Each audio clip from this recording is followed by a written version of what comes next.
Hey up everyone, welcome back to the Rugby League History channel. I hope you're all well. Tonight's video is going to be part 9 of me Forgotten Rugby League Club series, and this is going to be the final video of this series. So I've got all the 8 parts all uploaded, and go check those out. But tonight I'm going to be doing part 9, which is the Newcastle Rebels. Now some of you might be thinking, Newcastle? They've already got a team called the Newcastle Knights. There was no team before Newcastle Knights. Well, actually there was. There was a team called the Newcastle Rebels, which competed in the New South Wales Rugby League competition from 1908 to 1909. The club was founded on the 10th of April 1908. The club was formed from the Newcastle Rugby Union Club, well, the breakaway players from that club, and initially they wanted to join the competition much earlier in February of the same year, but the motion was rejected, so they held a couple of meetings in private and then they joined what was described as back then as the Rebel competition or the Rugby Union competition. So that's how they got the nickname the Newcastle Rebels. They played their matches at the Newcastle Showground, which is now the Newcastle Entertainment Centre. So that's where they played their home matches, although they didn't get to play many home matches there. Their first ever match was in the opening round of the inaugural Rugby League competition in Australia. So round 1, 1908, they played against Glebe at Wentworth Park, and they lost that match 8 points to 5. Their first win come in round 3 against Cumberland, where they won 37-0. And that was their biggest ever win in the New South Wales Rugby League competition. In their first year, they missed the finals, although they did alright. They weren't easy beats, but they did miss the finals in their first year. And they also played no home matches whatsoever. All their matches were played down in Sydney, either at Wentworth Park or the Royal Agricultural Showground.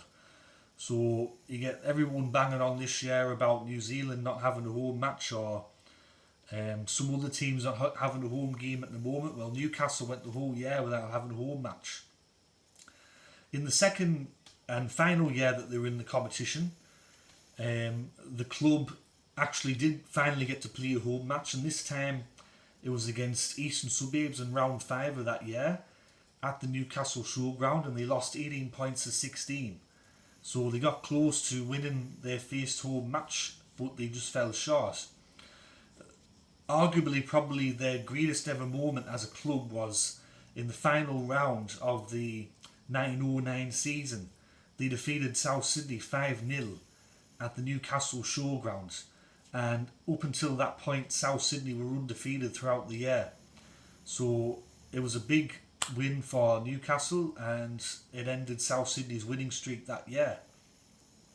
The following week they reached the semi-final after finishing 4th, and they played against South Sydney at the Royal Agricultural Showground, which is now Fox Studios in Moore Park, Sydney, and they lost that match 20 points to 0.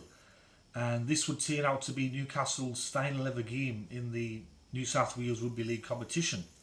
At the end of that year, they decided to pull out of the league, and the players that were in the Newcastle Rebels setup and a few other players that played in Newcastle decided to form their own competition. So that was their last ever match and their last ever season in the New South Wales Rugby League. I think also one reason why they probably pulled the plug on playing in the New South Wales Rugby League was the fact that they didn't get to play many home matches.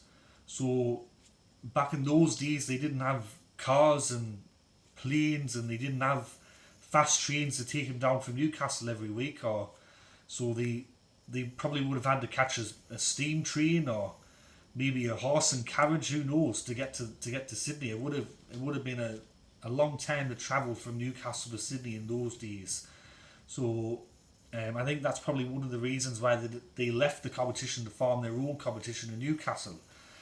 The club did have some talent. They did have some decent players. Some of the players that I will name did represent Australia, like Pat Walsh. He was a dual international. He played for the Australian Rugby Union and Rugby League teams.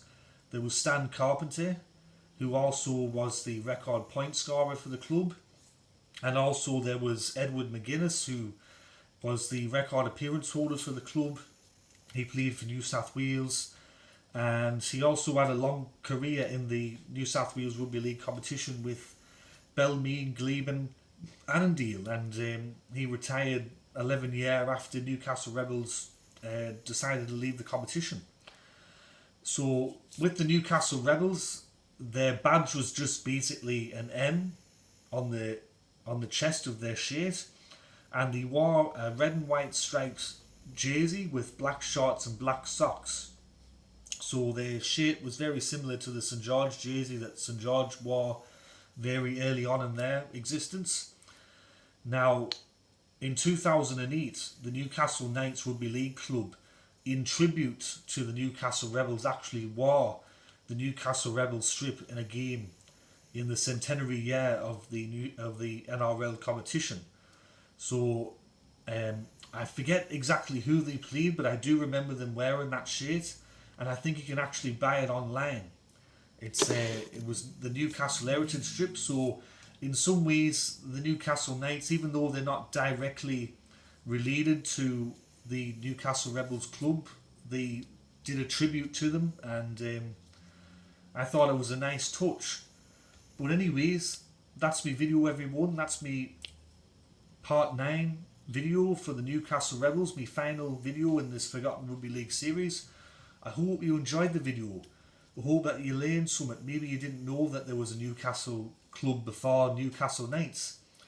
So if you enjoyed the video, please click that like button. If you're enjoying the content that I'm making and you're enjoying the other videos, please consider subscribing to the channel. Click that notification bell so you get an email when I do a new video. And go and check out my Rugby League history pages on Facebook and Instagram. I'll put a link in the description below for those. But as always, everyone, I'll catch you all later. Look after yourselves. Tatty bye.